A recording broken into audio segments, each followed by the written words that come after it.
Party की स्थापना से लेकर अब तक की पार्टी की वैचारिक यात्रा और संगठन को दुरुस्त करने के लिए एक कार्यक्रम का आयोजन किया गया, जिसमें राष्ट्रीय प्रदेश स्तरीय पदाधिकारियों का 2 दिवसीय वैचारिक मंथन सह प्रशिक्षण कार्यक्रम का आयोजन आज वाराणसी में किया गया। इस कार्यक्रम में अपना दल की राष्ट्रीय अध्यक्ष और वर्तमान में वाणिज्य व उद्योग मंत्रालय में राज्य मंत्री अनुप्रिया पटेल ने बतौर मुख्य अतिथि शिरकत किया। इस दौरान अपना दल के कार्यकर्ताओं ने उनका जोरदार स्वागत किया। वहीं मीडिया से बातचीत में अनुप्रिया पटेल ने कहा कि पार्टी के संगठन को दुरुस्त करने के लिए 2 दिवसीय वैचारिक कार्यक्रम का आयोजन वाराणसी जनपद में किया गया है। पार्टी के संगठन को दुरुस्त करने के लिए हमने वाराणसी जनपद में 2 दिवसीय प्रशिक्षण शिविर का आयोजन किया है, जिसमें हमारे राष्ट्रीय और प्रदेश स्तर के पदाधिकारी प्रतिभाग कर रहे हैं और संगठन से जुड़े हुए अलग अलग विषयों पर कई तकनीकी सत्र आयोजित किए जा रहे हैं। उन्होंने कहा कि पीएम मोदी के नेतृत्व में जिस तरह से देश आगे निकल रहा है, ऐसी कल्पना किसी ने नहीं की होगी। इससे सभी देशवासी प्रेरित हैं।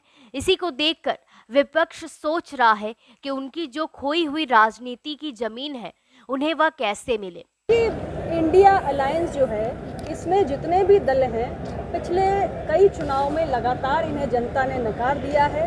ये सत्ता से बेदखल है, इसलिए बहुत ही निराश है और इनके लिए एक सर्वाइवल का प्रश्न खड़ा हो गया है, क्योंकि आज माननीय प्रधानमंत्री नरेंद्र मोदी जी की सरकार की योजनाएं जिस तरीके से धरातल पर उतरी हैं, आज देखिए हम चंद्रयान लेके चांद पर पहुंच गए, अब हम अपना सोलर मिशन आज शुभारंभ कर रहे हैं। तो ये जो भारत, एक नए किस्म का भारत आज उनके नेतृत्व में देश के 142 करोड़ देशवासियों के सामने आया है, उससे बहुत ही ज़्यादा प्रेरित है। उनके नेतृत्व में देशवासियों का विश्वास है, इसलिए इस अलायंस को पूरी तरीके से जनता ने नकार दिया है और इसलिए सर्वाइवल का प्रश्न इनके सामने खड़ा हो गया और इसलिए किसी तरह प्रयास कर रहे हैं कि खोई हुई जो इनकी राजनीतिक जमीन है वो किसी तरह इनको। वहीं आगामी लोकसभा चुनाव पर पूछे गए सवाल पर उन्होंने कहा कि ईवीएम के मशीन पर जब जनता बटन दबाएगी तब परिणाम सबके सामने होगा और अपना दल व भारतीय जनता पार्टी हमेशा साथ है। बातें लड़ना भी चाहिए। उत्तर प्रदेश की जनता के मन में क्या है, वो ईवीएम के बटन के जब परिणाम आएंगे तो वो पता चल जाएगा। अभी तो हमने ओपिनियन पोल्स देखे, कितने सर्वे हो रहे हैं, तो जनता का मूड क्या है ये हमारे इंडिया गठबंधन के साथियों को भी मालूम है, देश की जनता को भी मालूम है, एनडीए वालों को भी मालूम है। हमें सिर्फ जनता के सेवक के रूप में कार्य करते रहना है और 2024 में हमें पूरा विश्वास है कि जनता का अपार आशीर्वाद है।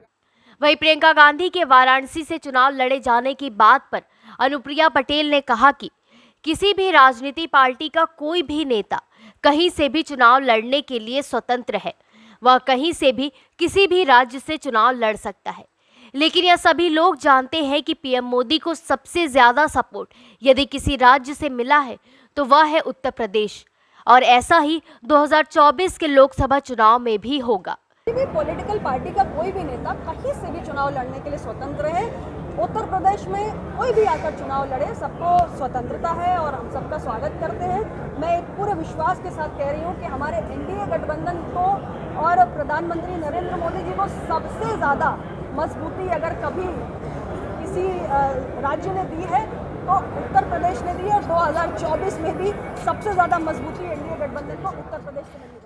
एक देश एक चुनाव पर अनुप्रिया पटेल ने कहा कि यह एक पुराना विषय है और अभी इसका कोई भी विशेष खाका निकलकर सामने नहीं आया है, और जब उसका खाका निकल कर आएगा तब इस पर चर्चा होगी। एक देश एक चुनाव का जो विषय है ये नया विषय नहीं है, पुराना विषय है। लॉ कमीशन आप देखिए 1999 में इसके संबंध में रिपोर्ट दी, 2018 में दी, 2015 में पार्लियामेंट्री स्टैंडिंग कमेटी ने इसकी बात की।